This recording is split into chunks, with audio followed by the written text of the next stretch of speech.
السلام علیکم دوستوں، ناول ضیاء یاسوس مصنف مظہر کلیم M.A ایپیسوڈ 17۔ سنگ کے اختتام پر ایک اور کمرہ تھا اور اس کمرے کے اندر ایک عجیب سی دھات کی بڑی سی کشتی فرش پر رکھی ہوئی تھی۔ کشتی خاصی بڑی تھی اور ہر طرف سے ڈھکی ہوئی تھی، صرف درمیان میں گول سا سوراخ موجود تھا۔ ٹھیک ہے، اسے اس کشتی میں ڈال کر باہر آ جاؤ۔ اچانک کمرے میں ایک آواز گونجی اور عمران پہچان گیا کہ آواز اسی باس کی ہے۔ دوسرے نے عمران کو سوراخ میں سے اندر ڈال دیا اور عمران کا جسم کسی نرم چیز پر جا گرا۔ دوسرے لمحے عمران چونک کر ایک طرف ہو گیا، اس کی آنکھیں حیرت سے پھیلتی چلی گئی کہ اس کے تمام ساتھی بے ہوش پڑے تھے، حتیٰ کہ کاسلس جہاز کے کپتان کی لاش بھی وہاں موجود تھی، جس پر عمران نے مارشل کا میک اپ کیا تھا۔ کشتی کی دیواروں سے ہلکی ہلکی روشنی نکل رہی تھی۔ عمران کے اندر جاتے ہی کشتی کا اوپر کا سوراخ بھی بند ہو گیا اور چند لمحوں بعد کشتی یوں ڈولنے لگی جیسے وہ پانی میں اتر گئی ہو۔ اس کے بعد وہ تیزی سے ایک طرف پھسلتی چلی گئی، چونکہ وہ چاروں طرف سے بند تھی، اس لیے عمران کو پتہ نہ چل سکا کہ کشتی کس طرف جا رہی تھی، لیکن اتنا ضرور اندازہ تھا کہ وہ تیزی سے پانی پر پھسلتی ہوئی بڑھتی چلی جا رہی ہے۔ عمران سوچنے لگا کہ آخر ان کے ساتھ کیا کیا جا رہا ہے اور ان کو اس کشتی میں ڈالنے کا کیا مقصد ہے، لیکن کوئی بات سمجھ میں نہ آ رہی تھی۔ عمران نے غور سے کشتی کی دیواروں کو دیکھنا شروع کر دیا، لیکن دیواریں بالکل سپاٹ تھی۔ دیواروں کے بعد اس نے اس کے پنڈے کو چیک کرنا شروع کر دیا۔ وہ اپنے ساتھیوں کے جسموں کو تیزی سے ایک طرف ہٹاتا اور اتنی جگہ کو چیک کرتا اور پھر عین اس جگہ جہاں مارشل کی لاش پڑی ہوئی تھی اسے ایک دائرے کی صورت میں وہ لگے ہوئے نظر آنے لگے۔ اس دائرے کے عین درمیان میں چھوٹا سا سوراخ تھا۔ عمران کچھ لمحے سوچتا رہا، پھر اس نے اپنی چھوٹی سی پینسل نکالی اور سوراخ میں ڈال دی اور دوسرے لمحے کشتی کو ایک ہلکا سا جھٹکا لگا اور کشتی کے کونے سے فرش تیزی سے ایک طرف ہٹتا چلا گیا۔ یہ کونا خالی پڑا ہوا تھا، اس لیے فرش ہٹنے سے کوئی نیچے نہ گرا۔ عمران تیزی سے اس خلا کی طرف لپکا، اس میں لوہے کی پتلی سی سیڑھیاں نیچے جا رہی تھی۔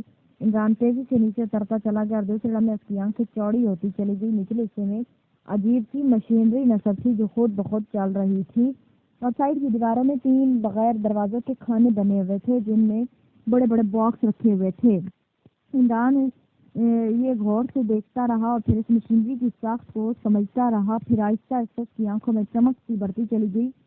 یہ تو جدید ترین جنگی آبدوز تھی جسے کسی اور جگہ سے کنٹرول کیا جا رہا تھا۔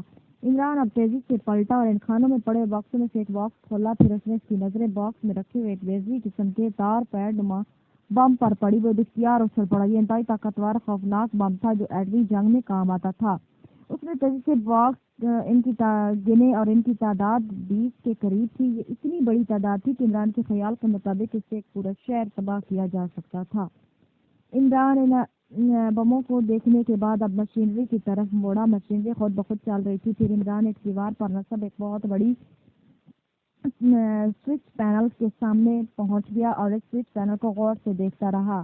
ہر سوئچ کے نیچے روسیاہی زبان میں الفاظ لکھے ہوئے تھے اور تھوڑی دیر بعد عمران کے ذہن میں مشینری کی تمام کارکردگی بیٹھتی چلی گئی اور اس نے ہاتھ بڑھا کر ایک سوئچ دبایا تو سوئچ پینل کے درمیان میں موجود ایک چھوٹی سی سکرین روشن ہو گئی۔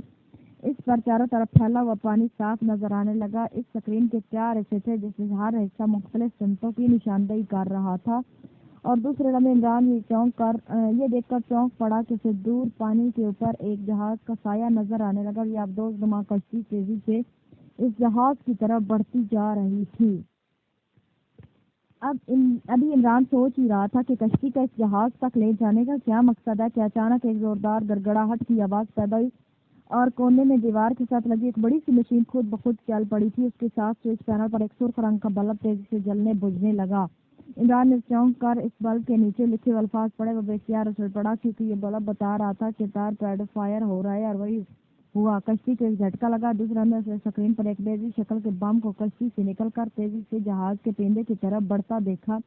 پھر عمران کے دیکھتے ہی دیکھتے یہ بم جہاز کے پنڈے سے ٹکرایا اور لمحے بھر میں جہاز کے یوں پر کھچے اڑ گیا جیسے وہ تنکوں کا بنا ہوا ہو۔ ہر طرف آگ ہی آگ اور جہاز کا ملبہ پھیلتا چلا گیا جس میں انسانی لاشوں کے ٹکڑے کثرت سے موجود تھے۔ عمران کو پھریری آ گئی۔ ان لوگوں نے نہ جانے کتنا بڑا اپنا ہی جہاز تباہ کر دیا تھا اور دوسرے لمحے عمران کے ذہن میں ایک اور خیال برڈ کے پرندے کی طرح لپکا اور وہ ان کی پلاننگ سمجھ گیا۔ اس نے انتہائی تیزی سے سوچتے ہوئے آخری حصے پر لگے ہوئے ہینڈل کو زور سے دبا کر کھینچا اور دوسرے لمحے کشتی کو ایک زوردار جھٹکا لگا اور اس کی مشینری یکدم ساکت ہو گئی. یوں لگتا تھا جیسے اس میں جان ہی نہ رہی ہو. عمران نے ایک اور ہینڈل کو کھینچ کر اس کے ساتھ لگے ہوئے بٹن کو دبایا تو مشینری ایک بار پھر چل پڑی، مگر اب کنٹرول سوئچ پینل پر ہی تھا. اب وہ وائر سے کنٹرول نہیں کی جا رہی تھی. عمران نے تیزی سے کشتی کا رخ موڑا اور اسے تیزی سے ایک طرف ہٹاتا چلا گیا. عمران کو یقین تھا کہ چند ہی لمحوں بعد اس کشتی کو بھی تباہ کر دیا جائے گا، اور اس طرح ان لوگوں نے ایک ڈرامہ پیدا کرنے کی کوشش کی تھی تاکہ حکومت کو یہ باور کرایا جائے کہ مجرموں نے جہاز پر قبضہ کر دیا تھا اور اس جزیرے پر حملہ کرنے کی کوشش کی تھی اور انہیں ختم کر دیا گیا. ابدوز کشتی اب عمران کے کنٹرول میں تھی اور ویسے پانی میں مخالف سمت میں دوڑائے چلے جا رہا تھا اور زیادہ سے زیادہ وہ دور نکل کر جزیرے کے کنٹرول سے باہر ہو جانے کی کوشش میں تھا، اور ساتھ ہی اس نے اپنے ذہن میں ایک ترکیب بنا لی تھی. لیکن یہ پلاننگ وہ سوچ سمجھ کر عمل کرنا چاہتا تھا، اس لیے اسے وقت درکار تھا اور وقت کے حصول کے لیے وہ جزیرے سے دور بھاگا چلا جا رہا تھا. ایک کافی بڑے کمرے میں جدید قسم کی مشینری نصب تھی اور ہر مشین کے سامنے 2 آپریٹر مسلسل کام میں مصروف تھے. اس کے سامنے ایک بڑی سی میز تھی جس پر بہت بڑا سوئچ پینل پھیلا ہوا تھا. میز کے پیچھے اونچی نشست والی کرسی پر ایک نوجوان بیٹھا مختلف بٹن دبا رہا تھا. اس کے سینے پر سرخ رنگ سے 1130 کے ہندسے لکھے ہوئے تھے. یہ مشینری شعبے کا انچارج اور ایونوف کا نائب تھا. جزیرے پر موجود ہر قسم کی مشینری کو 1130 ہی کنٹرول کرتا تھا اور یہ کیمرہ مین آپریشن روم تھا. سوئچ پینل کے درمیان ایک بڑی سی سکرین نصب تھی جو روشن تھی اور اس کے اندر پانی پھیلا ہوا تھا جس میں چاندی کے رنگ کی ایک بیزی سی ابدوز موجود تھی. یہ ابدوز چاروں طرف سے بند تھی. 1130 غور سے ابدوز کو دیکھتا رہا. اس کے چہرے سے ہلکی سی مسکراہٹ دے رہی تھی. اسے ابدوز کی شکل میں اپنا مستقبل روشن نظر آ رہا تھا. اس نے سے لیے ہوئے ایونوف کو یہ پلان بتایا تھا کہ کاسموس کو تباہ کر کے اجنبیوں کو بھی ختم کر دیا جائے اور مارشل کا جہاز بھی تباہ کر دیا جائے. بظاہر اس نے یہ مشورہ ایونوف کو ہمدردی میں دیا تھا، لیکن جانتا تھا کہ انکوائری کمیٹی انتہائی ذہین ترین لوگوں پر مشتمل ہے اور اصل حقیقت کی تہہ میں پہنچ جائیں گے، اور جب انہیں اصل حقیقت کا پتہ چلے گا تو پھر ایونوف کی موت ایک یقینی امر بن جائے گا اور پھر اس کا اپنا بیان اور ایونوف یہ سب کچھ کرنے پر مجبور ہو جائے گا. ایونوف کے لیے موت کا پھندا کی صورت اختیار کر جائے گی اور یہ وہ اچھی طرح جانتا تھا کہ ایونوف کے بعد وہ جزیرہ ساریما کا چیف کنٹرولر بن جائے گا اور یہ اس کے لیے انتہائی بڑی عزت تھی کہ اس کا تصور ویسے زندگی بھر نہ کر سکتا تھا. اس لیے اس نے جان بوجھ کر ایونوف کو یہ مشورہ دیا تھا کہ اس کے خیال کے مطابق ایونوف کی حماقت کی انتہا تھی کہ وہ فوراً اس مشورے پر عمل کرنے پر آمادہ ہو گیا تھا. ابدوز ایک تیزی سے کاسموس جہاز کی طرف بڑھ رہی تھی، لیکن اس نے جان بوجھ کر اس کی رفتار کم رکھی تھی اور اس لمحے اس کے ذہن میں ایک اور خیال آیا. اس نے چونک کر رفتار مزید کم کر دی. پھر اس نے ساتھ پڑے وینٹر کام کا ریسیور اٹھا کر ایک بٹن دبایا. یس ایونوف اسپیکنگ. دوسری طرف سے ایونوف کی آواز سنائی دی. 1130 بول رہا ہوں جناب. 1130 نے مسکراتے ہوئے جواب دیا. اوہ 1130 کیا اتنی جلدی سب کام تکمیل کو پہنچ گیا؟ ایونوف نے حیرت بھرے لہجے میں کہا. یس جناب، اب کام کا باقاعدہ آغاز ہو گیا ہے. میں اس لیے رابطہ پیدا کیا کہ میں آپ اب میرے آپریشن روم میں تشریف لائیں تاکہ آپ کے سامنے سارا کام مکمل ہو سکے. بہرحال یہ بات سچ ہے کہ آپ ہم سب سے زیادہ ذہین ہیں اور میں نہیں چاہتا کہ اس میں کوئی معمولی سی بھی غلطی ہو. اب اس کی اہمیت جانتے ہیں. 1130 نے ایونوف کی ذہانت کی تعریف کرتے ہوئے کہا. اوہ ایسی کوئی بات نہیں 1130 ذہین نہیں، لیکن تمہاری بات بھی درست ہے کہ کوئی لچک نہیں رہنی چاہیے کیونکہ اس پر ہم دونوں کی زندگی اور موت اور مستقبل کا دار و مدار ہے. اس لیے ٹھیک ہے، میں آ رہا ہوں. ایونوف نے جواب دیتے ہوئے کہا. ٹھیک ہے جناب، جلدی آ جائیے، میں انتظار کر رہا ہوں. 1130 نے کہا اور انٹرکام کا ریسیور رکھ دیا. اب اس کی نظریں اسکرین پر جم گئی.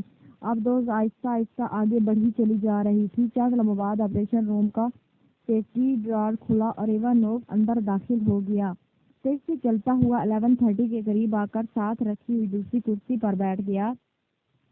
یہ سی پلاننگ ہے؟ ایونوف نے اسکرین پر نظریں جماتے ہوئے کہا. جناب، میں نے ناظمین کو مارشل کی لاش کے ساتھ 32 ابدوز میں پہنچا دیا. جو سب لوگ یہاں بے ہوش پڑے ہوئے ہیں. اب اس ابدوز کو میں کاسموس جہاز کے پاس لے جانا چاہتا ہوں. وہاں جا کر اس جہاز کو گرین ٹارپیڈ سے تباہ کر دوں گا. پھر اس کے بعد ابدوز کھول دوں گا اور پھر اس طرح پانی ابدوز کے اوپر والے حصے میں داخل ہو کر اس میں بے ہوش پڑے افراد باہر آ جائیں گے اور اس میں ابدوز سے مشین فائرنگ کے ذریعے ان لاشوں کے پرخچے اڑا دیے جائیں گے اور پھر ابدوز واپس اپنے ٹھکانے پر پہنچ جائے گی. 1130 نے اپنے منصوبے کی تفصیلات بتاتے ہوئے کہا. مگر یہ دوست تو بے حد قیمتی اور اسے اگر استعمال نہ کیا جاتا تو اچھا تھا۔ ایوانوف نے گھبرائے ہوئے لہجے میں کہا، ایسی کوئی بات نہیں جناب، یہ دوست ہے جسے یہاں سے کنٹرول کیا جا سکتا ہے۔ 11:30 نے جواب دیا، لیکن تم جانتے ہو کاسموس میں بھی بے حد اسلحہ تھا اور انتہائی خطرناک اسلحہ۔ ایوانوف نے کہا، تو کیا ہوا، کنٹرول تو میرے پاس ہی ہے نا۔ 11:30 نے سر ہلاتے ہوئے کہا، چلو ٹھیک ہے مگر جلدی کرو، یہ آپ دوستوں بہت آہستہ چل رہی ہے۔ ایوانوف نے رضامند ہوتے ہوئے کہا، یہ تو میں نے خود اس کی رفتار آہستہ کی ہے تاکہ جہاز کو آپ کے سامنے تباہ کیا جائے۔ 11:30 نے کہا اور اس نے ہاتھ بڑھا کر ایک ناب کو گھمانا شروع کر دیا اور ناب کی گھومتے ہی دوست کی رفتار تیز ہوتی چلی گئی۔ آخر سکرین پر جہاز کا سایہ پانی کی سطح پر پھیلا ہوا نظر آنے لگا۔ آبدوز تیزی سے اس کی طرف بڑھی چلی جا رہی تھی۔ 60 اچانک 11:30 نے چیخ کر کہا اور کونے میں موجود آپریٹر مستعد ہو گیا۔ یس باس، اس نے جواب دیا، گرین تار پریڈو اور مشین آن کر دو۔ 11:30 نے کہا اور آپریٹر نے مشین کے ساتھ لگا ہوا ایک بڑا سا ہینڈل کھینچ لیا اور مشین تیزی سے گڑگڑاہٹ کے ساتھ چل پڑی اور 11:30 کے سامنے موجود سوئچ پینل پر ایک بلب تیزی سے جلنے بجھنے لگا اور 11:30 نے ہاتھ بڑھا کر اس بلب کے نیچے لگے ہوئے بٹن پر انگلی رکھی۔ اس کی نظریں سکرین پر جم گئی۔ جب اس کے خیال کے مطابق آبدوز صحیح فاصلے اور صحیح زاویے پر پہنچی تو اس نے بٹن دبا دیا۔ دوسرے لمحے آبدوز کو ایک جھٹکا سا لگا اور اس میں سے ایک چھوٹا سا بم نکل کر تیزی سے جہاز کے پنڈے کو ٹکرا گیا۔ ایوانوف بیٹھا ہوا تھا۔ پھر چند لمحے بعد سکرین پر آگ کے شعلے ابھرے اور دھماکے کی خوفناک آواز مائک نے نشر کی۔ جہاز کے پرخچے اڑ گئے تھے اور اس کا ملبہ تیزی سے پانی پر پھیلتا چلا گیا۔ شکر ہے ایک مرحلہ تو صحیح طریقے سے سر انجام پا گئے۔ ایوانوف نے اطمینان کا طویل سانس لیتے ہوئے کہا، جی ہاں، بس اب ان بے ہوش افراد کو آبدوز سے باہر نکال کر ختم کرنا ہے اور پھر یہ کام مکمل ہو جائے گا۔ 11:30 نے مسکراتے ہوئے جواب دیا۔ اس نے ایک اور ہاتھ بڑھایا مگر اس سے پہلے کہ سوئچ تک اس کا ہاتھ پہنچا اچانک سیٹی جیسی تیز آواز گونجی اور دوسرے لمحے سوئچ پینل پر جلنے بجھنے والے بہت سے بلب تاریک ہو گئے۔ مختلف ڈائلوں پر تھرتھراتی ہوئی سوئیاں تیزی سے نچلے ہندسوں پر پہنچ کر ساکت ہو گئی، ساتھ ہی آپریشن روم میں چلنے والی مشینیں بند ہو گئی۔ یہ کیا ہوا؟ 11:30 بری طرح اچھلا اور ایوانوف بھی چونک کر کھڑا ہو گیا۔ کیا ہوا ہے؟ کیا ہوا؟ ایوانوف نے گھبرائے ہوئے لہجے میں کہا، آبدوز کے ساتھ بیرونی کنٹرول ختم ہو گیا، ہمارے کنٹرول میں اب وہ آبدوز نہیں رہی۔ 11:30 کے لہجے میں بے پناہ گھبراہٹ تھی اور اس نے تیزی سے مختلف بٹن دبانے شروع کر دیے۔ پھر سکرین پر موجود آبدوز تیزی سے مڑتی ہوئی چلی گئی اور چند لمحوں میں ہی وہ پوری سکرین پر پھیل گئی۔ 11:30 نے پھرتی سے 2-3 اور بٹن دبائے۔ سکرین پر ایک دھماکے سے منظر بدل گیا۔ اب سکرین پر ایک چھوٹے سے آپریشن روم کا منظر نظر آنے لگا اور پینل سوئچ کے سامنے کاسموس کا کپتان ایوانوف کھڑا صاف نظر آ رہا تھا۔ تو یہ آبدوز کے کنٹرولنگ روم میں پہنچ گیا، مگر کیسے؟ یہ تو ہیلیکن گیس سے بے ہوش تھا۔ 11:30 نے گھٹے گھٹے لہجے میں کہا، اوہ 11:30 یہ تم نے کیا کیا؟ انتہائی خطرناک آبدوز ان لوگوں کے قبضے میں چلی گئی، اب ہم کیا کریں گے؟ ایوانوف نے بے اختیار سر پیٹتے ہوئے کہا، آپ گھبرائیں نہیں، ابھی ہمارے پاس ایک اور حل موجود ہے۔ 11:30 نے اپنے آپ کو سنبھالتے ہوئے کہا۔ اس نے ایک آپریٹر سے مخاطب ہو کر چیختے ہوئے کہا، یس سر۔ میں موجود ایک مشین کے سامنے کھڑا ہوا آپریٹر نے مڑ کر جواب دیتے ہوئے کہا، مشم کنٹرول لائٹ آن کر دو جلدی۔ 11:30 نے اس طرح چیختے ہوئے کہا اور آپریٹر نے سر ہلاتے ہوئے تیزی سے مشین کے مختلف بٹن دبانے شروع کر دیے۔ مشین میں زندگی دوڑ گئی اور پھر چھوٹے بڑے بلب تیزی سے جلنے بجھنے لگے۔ یہ کیا ہے؟ ایوانوف سے پوچھا۔ بشم گیس کنٹرول کا سسٹم اس آبدوز میں موجود ہے۔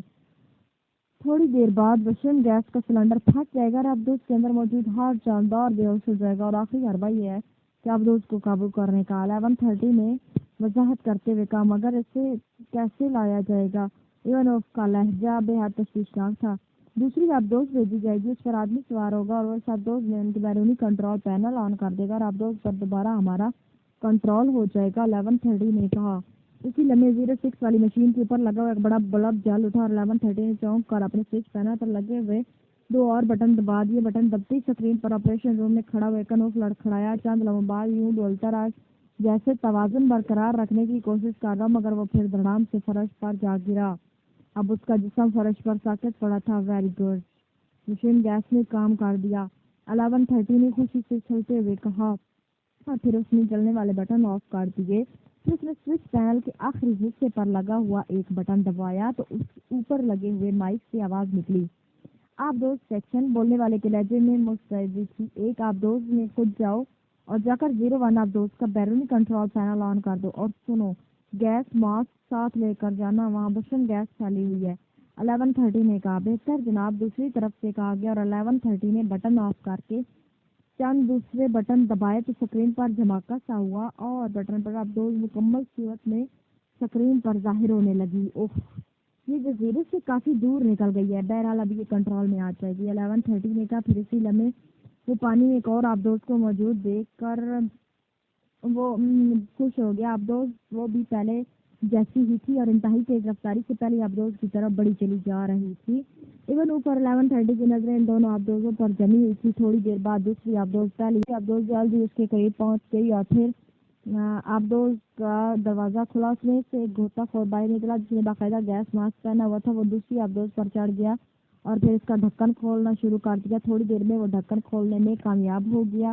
اس کا ڈھکن اس انداز میں بنایا گیا تھا کہ اگر اسے پانی میں کھولا جاتا تب بھی اس میں پانی اندر والی سائڈ داخل نہ ہو سکتا تھا، کیونکہ خود کار نظام کے تحت اندر سے تیز ہوا باہر نکلنے لگ جاتی جو پانی کو اندر جانے سے روک دیتی تھی۔ پھر غوطہ خور اس ڈھکن کے اندر اترا، نظروں سے غائب ہوتا چلا گیا۔ اس کے اندر جاتے ہی ڈھکن بند کر دیا گیا۔ اسی لمحے 11:30 نے دوبارہ پہلے والے بٹن دبائے، سکرین پر دوسرا منظر ابھرا۔ اب پہلی آپ دوست کا اندرونی منظر واضح طور پر نظر آ رہا تھا۔ غوطہ خور کنٹرولنگ روم میں پہنچ گیا جس کا فرش پر کاسموس جہاز کا کپتان بے ہوش پڑا ہوا تھا۔ غوطہ خور سوئچ پینل لیے اس نے بیرونی کنٹرول کا ہینڈل ایک جھٹکے سے اوپر کر دیا۔ اس کے ساتھ ہی آپریشن روم کی مشینری دوبارہ آن ہو گئی اور آپ دوست کا کنٹرول دوبارہ 11:30 کے ہاتھ میں آ گیا۔ سوئچ پینل پر بلب ایک بار پھر جلنے بجھنے لگے اور ڈائلوں پر سوئیاں تھر تھرانے لگی۔ 11:30 اور ایون اس دونوں کے منہ سے اطمینان کے طویل سانس نکل گئے۔ وہ ایک زبردست خطرے اور بحران سے نکل گئے تھے۔ عمران سوئچ پینل کے سامنے کھڑا سوچ رہا تھا کہ جزیرے سے کافی فاصلے پر ہو جائے تو وہ آپ دوست کو روک کر اپنے ساتھیوں کو ہوش میں لے آئے تاکہ آئندہ پلاننگ پر کام کیا جا سکے کہ اچانک اس کو سوئچ پینل کے انتہائی شمالی سرے پر ایک بلب کو یکدم جلتے ہوئے دیکھا۔ بلب خود بخود ہی جل اٹھا تھا، اس لیے وہ چونک کر اس بلب کی طرف متوجہ ہوا۔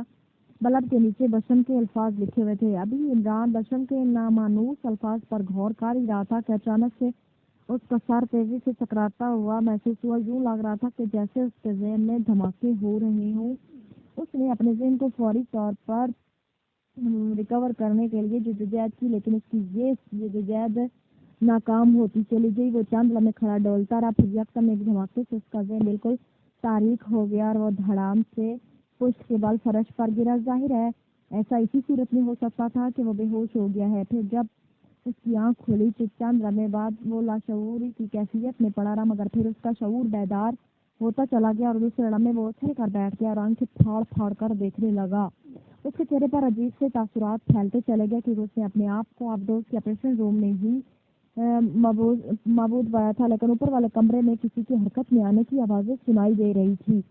وہ تیزی سے اٹھا اور سب سے پہلے اس نے سوئچ پینل پر نظر ڈالی۔ ایک بار پھر وہ چونک پڑا کہ سوئچ پینل پر ہینڈل دوبارہ اوپر کر دیے گئے ہیں اور اس کے ذریعے بیرونی کنٹرول کو دوبارہ چلایا گیا ہے، حالانکہ عمران اس سے پہلے نیچے کر چکا تھا۔ عمران نے پھر ایک جھٹکے سے ہینڈل کو دوبارہ نیچے کر دیا اور اب دوست کو ایک جھٹکا سا لگا اور اس کا بیرونی کنٹرول ختم ہو کر اندرونی کنٹرول پینل جاگ اٹھا۔ اب اوپر سے آوازیں تیز ہو گئی تھی، اس لیے عمران تیزی سے مڑا اور اوپر کی طرف بڑھتا چلا گیا۔ جیسے اس نے سیڑھیاں چڑھ کر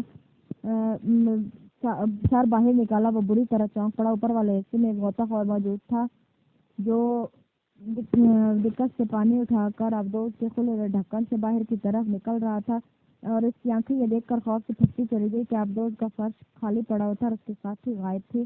عمران اچھل کر اوپر چڑھا۔ دوسرے لمحے اس نے انتہائی پھرتی سے غوطہ خور کی ٹانگ پکڑ کر زور سے کھینچی۔ غوطہ خور جو فرش پر کھڑا نعمانی کو باہر کی طرف دھکیل رہا تھا، نعمانی سمیت ایک جھٹکے سے نیچے فرش پر آ گرا اور عمران اس پر بھوکے عقاب کی طرح جھپٹ پڑا۔ اس نے گیس ماسک کی ڈوری ایک جھٹکے سے کھینچی، پھر اس کی گردن دباتا چلا گیا۔ غوطہ خور نے جدوجہد کی کوشش کی، لیکن عمران نے اپنی پوری قوت اور طاقت سے ہاتھوں میں مجتمع کر دی تھی، اس لیے چند ہی لمحوں بعد اس کی جدوجہد دم توڑ گئی اور پھر وہ ساکت ہو گیا۔ اس کے ساکت ہوتے ہی عمران تیزی سے اٹھا اور ایک زوردار چھلانگ لگا کر وہ اس ڈھکن والے خلا سے باہر نکلتا چلا گیا۔ باہر پھیلے ہوئے پانی میں پہنچتے ہی اس نے سانس لینا شروع کر دیا اور دوسرے لمحے وہ یہ دیکھ کر چونک پڑا کہ اس کا کوئی بھی ساتھی باہر پانی میں موجود نہ تھا، جبکہ ساتھ ہی اس طرح کی دوسری آبدوز موجود تھی جس کا ڈھکن بھی کھلا ہوا تھا۔ عمران تیزی سے تیرتا ہوا اس آبدوز پر پہنچا اور دوسرے لمحے اس نے اس آبدوز میں جھونکا تو اس نے اس کے فرش پر اپنے ساتھیوں کو پڑے ہوئے دیکھا۔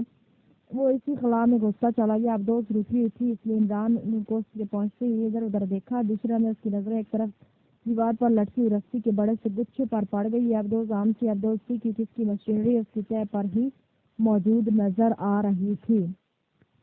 عمران تیزی سے اس کی طرف لپکا۔ اس نے رسی کھول کر فرش پر پڑے اپنے ساتھی کی ٹانگوں سے باندھنی شروع کر دی۔ اس کے ہاتھ انتہائی تیزی سے چل رہے تھے۔ چند ہی لمحوں میں اس نے سارے ساتھی کی ٹانگیں اس رسی سے باندھ دی۔ پھر رسی اس نے اپنی کمر کے ساتھ باندھی اور دوسرے لمحے اس نے ان میں سے ایک کو اٹھا کر خلا سے باہر پھینکا نہ شروع کر دیا اور آخری آدمی کو باہر پھینکنے کے بعد وہ خود بھی اچھل کر باہر آ گیا۔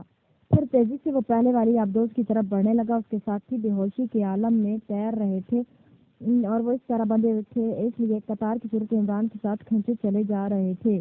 عمران چند ہی لمحوں میں پہلے والی آبدوز کے پاس پہنچا، لیکن ابھی اس نے اس کے کھلے ہوئے ڈھکن پر ہاتھ ڈالا ہی تھا کہ آبدوز ایک زوردار جھٹکے سے حرکت میں تیزی سے آگے بڑھتی چلی گئی۔ زوردار جھٹکا لگنے سے عمران کے دونوں ہاتھ خلا کے کنارے سے علیحدہ ہو گئے اور عمران ایک جھٹکا کھا کر پیچھے کی طرف گرا، مگر اس بیلٹ سے بندھی ہوئی اتفاقیہ طور پر ڈھکن کے حک میں پھنس گئی اور عمران اس کے ساتھی کھینچتے چلے گئے۔ کافی دور جانے کے بعد عمران نے اپنا سانس روکا ہوا تھا، لیکن مسلسل سانس روکنے کی وجہ سے دم گھٹنے کے قریب آ گیا تھا۔ اسے یوں لگ رہا تھا جیسے اس کا سینہ ایک دھماکے سے پھٹ جائے گا، مگر اس نے اپنے آپ پر کنٹرول کیا اور دوسرے لمحے اس نے اپنے جسم کو ایک زوردار جھٹکا دیا۔ پھر وہ اس خلا میں گھستا چلا گیا۔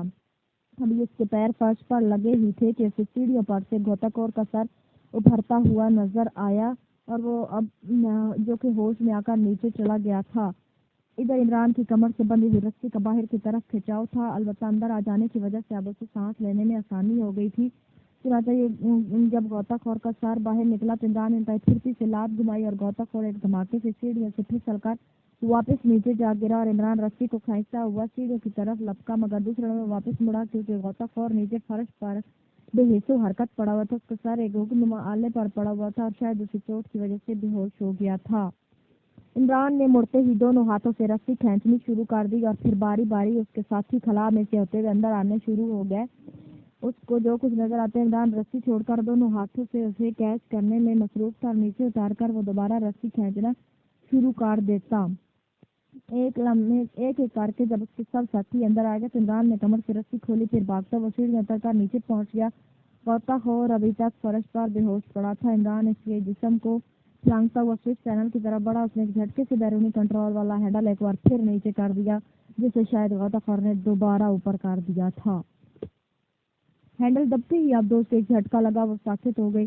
عمران نے اس کے اندرونی کنٹرول پینل کو آپریٹ کرنا شروع کر دیا۔ آبدوز کو مخالف سمت میں موڑ کر ایک بار پھر اسے حرکت دے دی اور اس کی سپیڈ کو بڑھاتا چلا گیا تاکہ آبدوز جزیرے سے دور جا سکے۔ اس طرح سے کوشش کرنے کے بعد وہ تیزی سے غوطہ خور کی طرف بڑھا۔ اس نے تیزی سے اس کا لباس اتارا، پھر اس نے اسے اٹھا کر سیڑھیاں چڑھتا ہوا اوپر آیا۔ غوطہ خور کے جسم کو خلا سے باہر کی طرف دھکیل دیا۔ جیسے غوطہ خور جسم خلا سے غائب ہوئے، عمران نے ڈھکن کے ساتھ لگے ہوئے ناب کو گھمانا شروع کر دیا اور ڈھکن خود بخود بند ہو گیا۔ عمران نے اسے لاک کر دیا تاکہ اسے باہر سے نہ کھولا جا سکے اور پھر وہ فرش پر اترا۔ اس نے اپنے ساتھیوں کو ہوش میں لانے کی کوششیں شروع کر دی۔ وہ اس بات پر شکر ادا کر رہا تھا کہ یہ لوگ بے ہوش تھے، ورنہ خلا سے باہر جاتے ہی وہ ڈوب کر ہلاک ہو جاتے، لیکن بے ہوشی کی وجہ سے پانی ان کے حلق سے نیچے نہ اترا تھا اور وہ زندہ باقی تھے، ورنہ نتیجہ ظاہر تھا۔ ارے یہ بے وقوف کیا کر رہا ہے؟ یہ انہیں نکال کر اپنی آبدوز میں پہنچا رہا ہے، احمق کہیں کا۔ 11:30 میں غصے سے چیخ کے بتا کیونکہ اسکرین پر غوطہ خور عمران کے ساتھیوں کو پہلے والی آبدوز سے نکال کر اپنی آبدوز میں پھینکنے جا رہا تھا۔ اس نے شاید یہ سمجھا تھا کہ ان لوگوں کو زندہ واپس لے آنا ہے۔ ایوانوف نے ہونٹ کھینچے کہا، اب اسے روکا بھی نہیں جا سکتا۔ بہرحال 11:30 نے غصیلے لہجے میں کہا، آبدوز کو تیزی سے واپس لے آؤ، اب اس کا کنٹرول تمہارے پاس ہے۔ ایوانوف نے چیخ کے کہا، نہیں جناب، اس طرح دوسری آبدوز وہیں رہ جائے گی اور پھر اسے واپس لے آنا مسئلہ بن جائے گا اور کوئی فرق نہیں پڑتا۔ وہ اسے لے آئے گے ان لوگوں کو، میں خود اپنے ہاتھوں سے ان پر فائر کروں گا۔ 11:30 نے سرد لہجے میں کہا اور ایونوف نے سارے لا دیا۔ بات اس کی سمجھ میں آ گئی تھی اور پھر وہ اس سے غوطہ خور کی کارروائی دیکھتے رہے۔ جب غوطہ خور نے 5 افراد تلاشی کے آلہ میں پہلے والی آبدوز سے دوسری آبدوز میں منتقل کر دیا تو وہ سمجھ گیا کہ اب اس میں 2 افراد باقی رہ گئے تھے، کیونکہ مارشل کی لاش کو تو اس نے جیسے ہی باہر پھینکا تھا وہ تیزی سے سطح کی طرف ابھرتی چلی گئی۔ پھر جیسے ہی غوطہ خور چھٹے آدمی کو پہلے والی آبدوز میں گھسانا چاہتا تھا، اچانک مشینری ایک بار پھر بند ہو گئی اور 11:30 اور ایونوف دونوں ایک بار پھر اچھل پڑے۔ اوہ اوہ، یہ کیا ہو رہا ہے؟ ایونوف نے بخلائے ہوئے لہجے میں کہا اور اس نے تیزی سے دوسرے بٹن دبانے شروع کر دیے۔ دوسرے لمحے بعد پہلی آبدوز کا مشین روم کا منظر اسکرین پر ابھر آیا اور انہوں نے اس کپتان کو 2 سوئچ پینل پر کھڑے دیکھا۔ اس نے بیرونی کنٹرول ختم کر دیا تھا۔ احمق کہیں کا، اس نے اپنے اندر ہی رہنے دیا، ایونوف نے چیختے ہوئے کہا اور 11:30 کا چہرہ بھی لٹک گیا۔ یہ شخص واقعی خطرناک حد تک احمق ثابت ہو رہا ہے۔ وہ اپنی غلطیوں سے بار بار سارا کھیل بگاڑ دیتا تھا۔ پھر انہوں نے کپتان کو اوپر والے حصے کی طرف بھاگتے دیکھا۔ 11:30 نے ناپ گھمائی، دوسرے لمحے اوپر والا حصہ اسکرین پر ابھر آیا۔ کپتان نے اچھل کر غوطہ خور کی ٹانگ کھینچی، وہ باہر دھکیلے جانے والے آدمی سمیت واپس نیچے آ گرے اور کپتان بھوکے عقاب کی طرح اس پر ٹوٹ پڑا۔ چند ہی لمحوں میں وہ غوطہ خور کو بے ہوش کر دینے میں کامیاب ہو گیا۔ یہ کپتان انتہائی خطرناک آدمی ہے، انتہائی خطرناک۔ ایونوف کے دانتوں نے ہونٹ کاٹ لیے۔ ہاں، ہمیں اسے سمجھنے میں غلطی ہوئی ہے۔ یہ عام سے جہاز کا کپتان نہیں ہو سکتا، یہ یقیناً کوئی غیر ملکی جاسوس ہے۔ 11:30 نے جواب دیا، غلطی ہوئی ہے۔ میں کہتا ہوں کہ تمہارا یہ تمام منصوبہ ہی حماقتوں کا پلندہ تھا۔ میں خواہ اس چکر میں پھنس گیا اور پھر اس ایٹمک آبدوز میں ڈال کر انہیں بھیجنے کی کیا ضرورت تھی؟ ایونوف نے انتہائی خوشخط انداز میں بڑبڑاتے ہوئے کہا۔ 11:30 نے کوئی جواب نہ دیا۔ ظاہر ہے اس کا تمام منصوبہ ہی الٹ گیا تھا۔ پھر اس نے اس کپتان کو آبدوز سے باہر نکلتے دیکھا، اسے تیر کی طرح پانی میں تیرتا ہوا دیکھا۔ دوسری آبدوز کی طرف وہ بڑھا چلا جا رہا تھا، پھر اسے کھلے ہوئے ڈھکن سے اندر داخل ہو گیا۔ چونکہ وہ دوسری آبدوز عام سی تھی، اس لیے اس میں ایسا سسٹم موجود نہ تھا جس کے ذریعے اس کا بیرونی منظر دیکھتے، اس لیے وہ خاموش بیٹھے رہے۔ وہ کپتان تھوڑی دیر بعد نکلا تو اس کی کمر سے رسی بندھی ہوئی تھی۔ پھر جیسے ہی آگے بڑھا، اس کا ایک بے ہوش ساتھی رسی سے بندھا ہوا باہر آ گیا۔ پھر باری باری سب بے ہوش افراد ایک قطار کی صورت میں باہر آ گئے، کیونکہ وہ بے ہوش تھے اس لیے وہ ڈوب بھی نہیں سکتے تھے۔